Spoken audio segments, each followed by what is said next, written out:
Hey everyone, and welcome back. We're diving into a topic you guys specifically requested.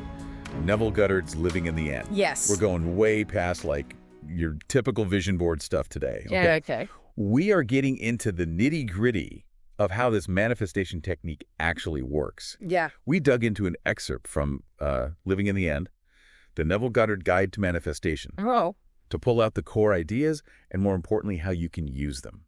absolutely. And living in the end, it can be a really powerful tool for personal transformation. Okay. But it requires more than just wishing and hoping. It's about embodying the feeling of already having what you want, Okay. even before it shows up in your reality. Okay. I'm intrigued, but my brain needs a little more convincing here. Yeah. How does simply shifting our mindset actually make things happen in the real world? Well, think of it this way. When you wholeheartedly believe something to be true, it unconsciously influences your actions and your choices. Okay. So let's say, for example, you're living as if you already landed your dream job, right? Okay.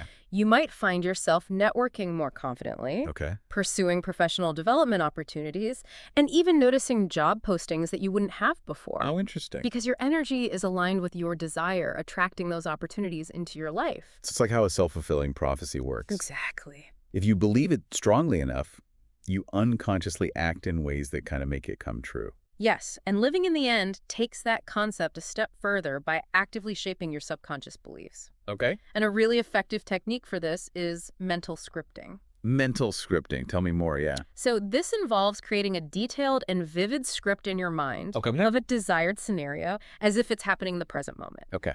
It's like you're writing a movie scene, okay? And you're the star experiencing the desired outcome with all of your senses. All right.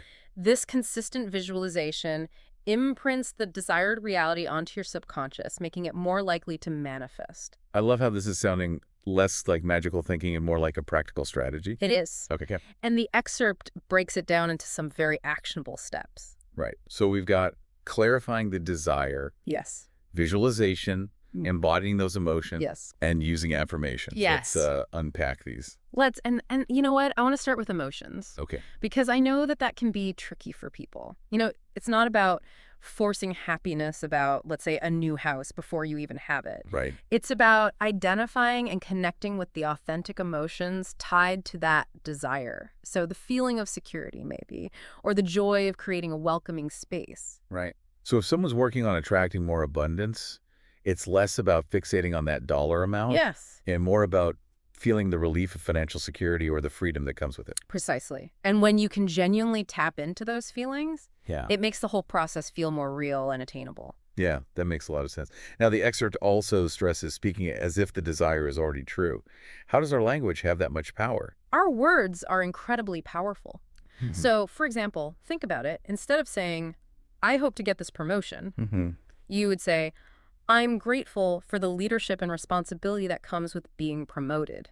Okay. You see the difference. Wow, yeah. It's like you're literally rewiring your brain to believe in the outcome. Exactly. By consistently affirming your desired state, you're essentially retraining your mind to operate from that reality, influencing your thoughts, actions, and even how you perceive the world around you. This is all so fascinating, but the excerpt also mentions the role of faith, Yeah, which can be a hurdle for some. sure. What are your thoughts on that? Well, I understand the hesitation, but think of faith in this context as a deep trust in the process and in your own potential. Okay. It's not about blind belief, but about committing to consistent effort. So living in the end isn't about passively wishing. It's about making a conscious decision and putting in the work. The excerpt really emphasizes persistence, doesn't it? Absolutely. There might be setbacks along the way, Right. but the key is to not get discouraged. View them as opportunities for growth and keep returning to that state of living in the end. This has been incredibly eye-opening. So it's not about wishing. It's about deciding what you want and truly embodying that reality, right? Exactly. And consistently aligning your energy and actions with that desired reality. Yeah. If you can do that, you might just be amazed by what you can manifest. I love that. And for our listeners, here's something to ponder as you explore this further. If you were already living your dream life, Wow. how would you act differently today? What a powerful question. Right. It's all about taking those small but consistent steps towards the life we envision for ourselves. Thanks for joining us for this deep dive. Until next time.